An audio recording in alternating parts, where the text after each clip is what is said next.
There are moments when the world goes quiet, not because it's peaceful, but because your heart is screaming so loud and no one can hear it.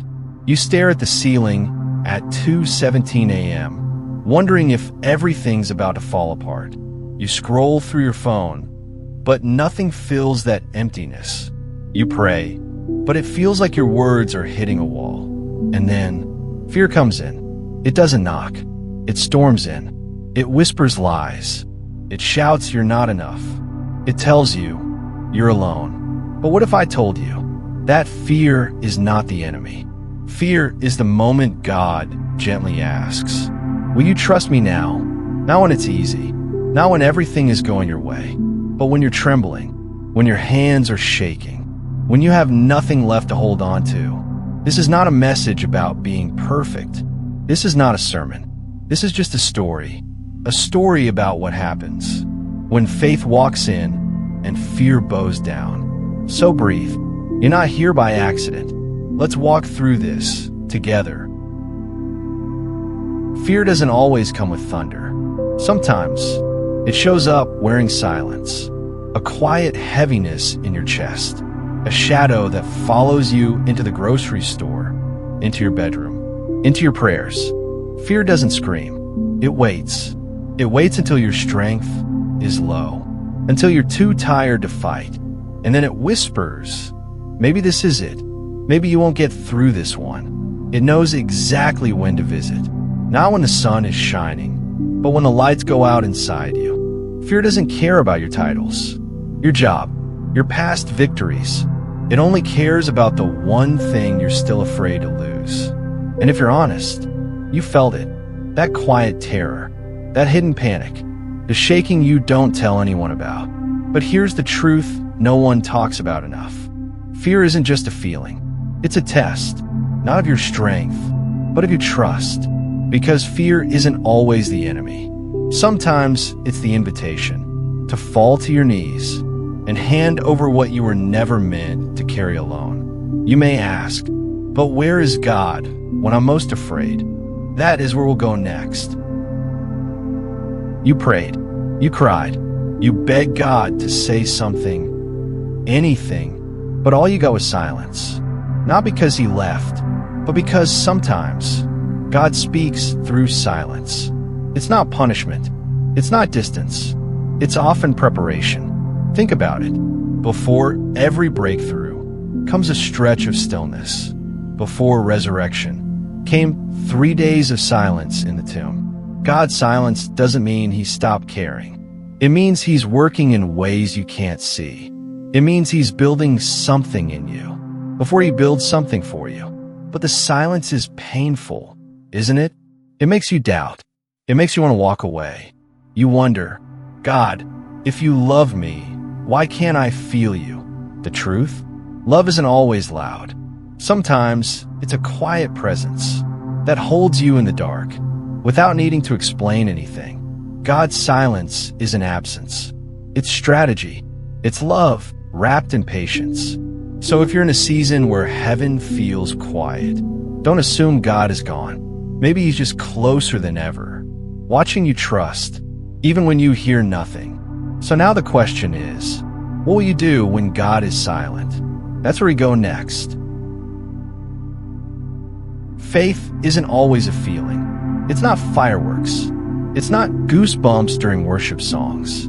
Sometimes, faith is choosing.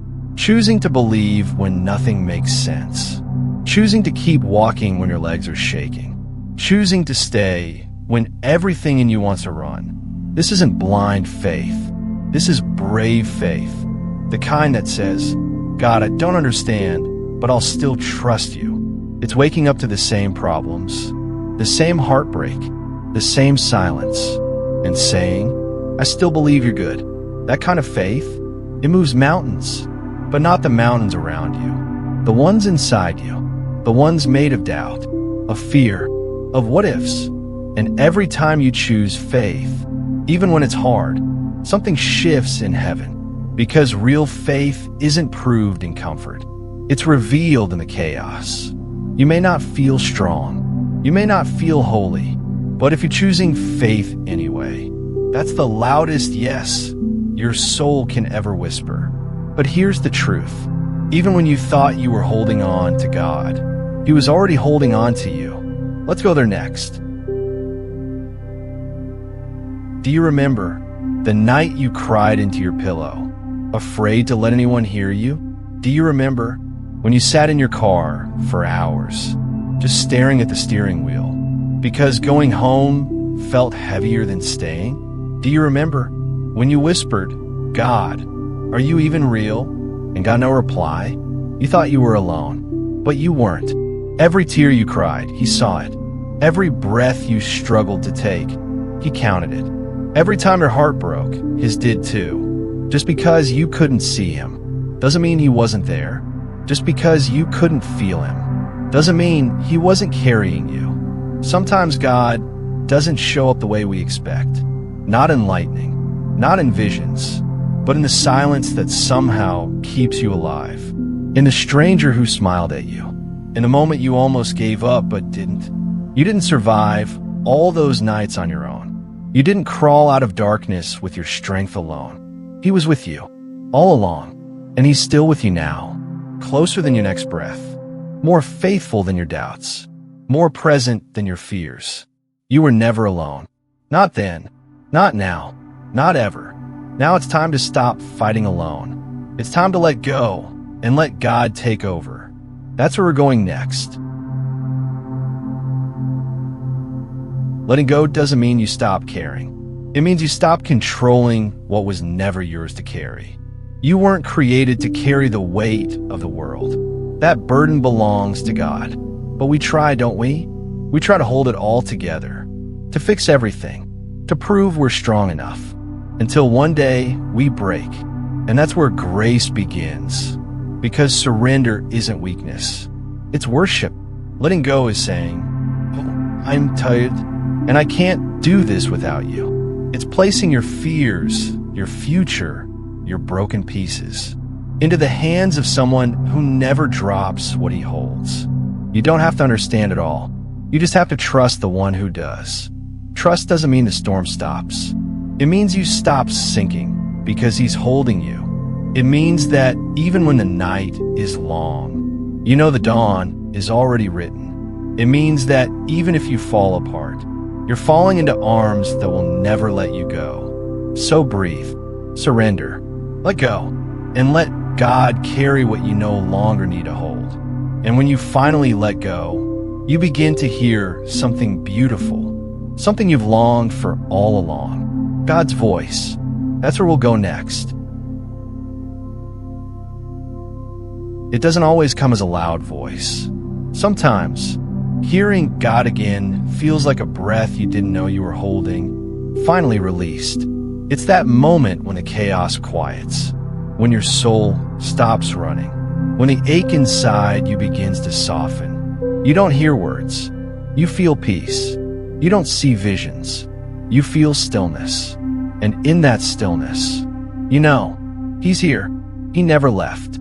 And He's been speaking all along, in the silence, in the waiting, in the grace that carried you through it all. God doesn't always shout to get your attention. Sometimes He whispers to remind you, "You're mine. I've got you, and I'm not going anywhere." That whisper changes everything. You may still face battles. Storms will still come. But now, you're not the same. Now you know how to stand. Now you know how to let go. Now you know how to trust. And more than anything, now you know you're not alone. So wherever you are right now, on your knees, in your car, curled up on the floor with tears in your eyes, just breathe. He hears you. He's near, and He's already working on what you're still praying for. Don't give up. Don't let go of hope. And above all, trust God, even when fear comes, especially then.